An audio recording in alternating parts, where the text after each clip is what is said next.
দ্বিতীয় মেয়াদে ক্ষমতায় বসার পর থেকেই অবৈধ অভিবাসন নিয়ে কঠোর অবস্থানে রয়েছে যুক্তরাষ্ট্র। তবে শুধু অবৈধ অভিবাসীই নয়, শিক্ষার্থীদের ওপরও নেমে আসছে ট্রাম্প প্রশাসনের কঠোরতা।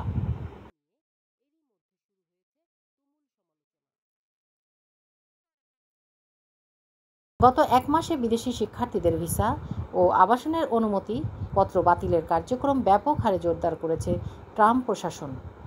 গত কয়েক সপ্তাহ শত শত শিক্ষার্থীর ভিসা হঠাৎ করে বাতিল করা হয়। গত প্রায় 3 মাসে দেশের শতাধিক উচ্চশিক্ষা প্রতিষ্ঠানে অধ্যয়নরত 600-র বেশি বিদেশি শিক্ষার্থীর ভিসা বাতিল করেছে দেশটি। হার্ভার্ড, স্ট্যানফোর্ডের মতোই শিক্ষা প্রতিষ্ঠানের বেশ কিছু শিক্ষার্থী ও সদ্য স্নাতকদেরও ভিসা বাতিল করা হয়েছে।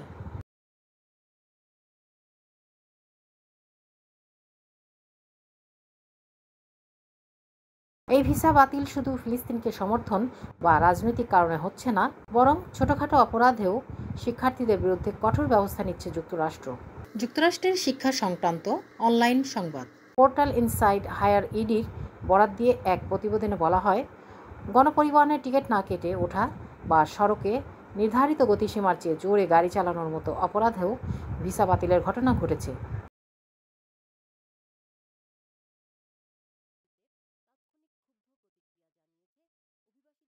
এতে আরও বলা হয়েছে, অনেক শিক্ষার্থী হয়তো জানেনই না যে তাদের ভিসা বাতিল হয়েছে।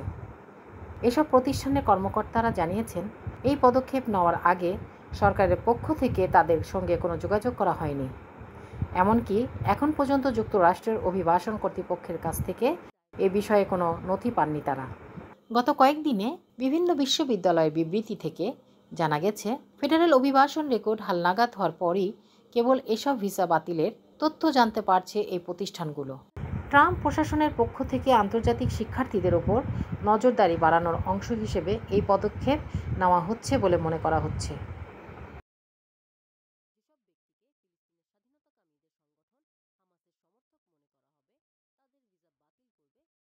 স্ট্যানফোর্ড ইউনিভার্সিটি শুক্রবার এক বিবৃতিতে জানায়, 6 শিক্ষার্থীর ভিসা বাতিলের কথা জানা গেছে। হার্ভার্ডের 3 বর্তমান ও 2 সদ্য স্নাতকের ভিসা এরই মধ্যে বাতিল হয়েছে। Minnesota State University, Arizona State University ও ইউনিভার্সিটি অফ অরেগন সহ আরও কিছু প্রতিষ্ঠানেও ভিসা বাতিলের ঘটনা ঘটেছে।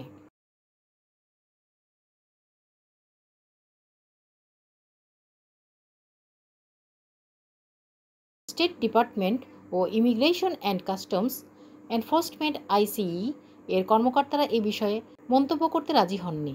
তবে স্টেট ডিপার্টমেন্টের ভিসা বাতিলের ক্ষমতা আগে থেকেই আছে। কিন্তু ট্রাম্পের নেওয়া এবারের পদক্ষেপ আগের তুলনায় অনেক বেশি সুসংগঠিত বলেই ধারণা করা হচ্ছে।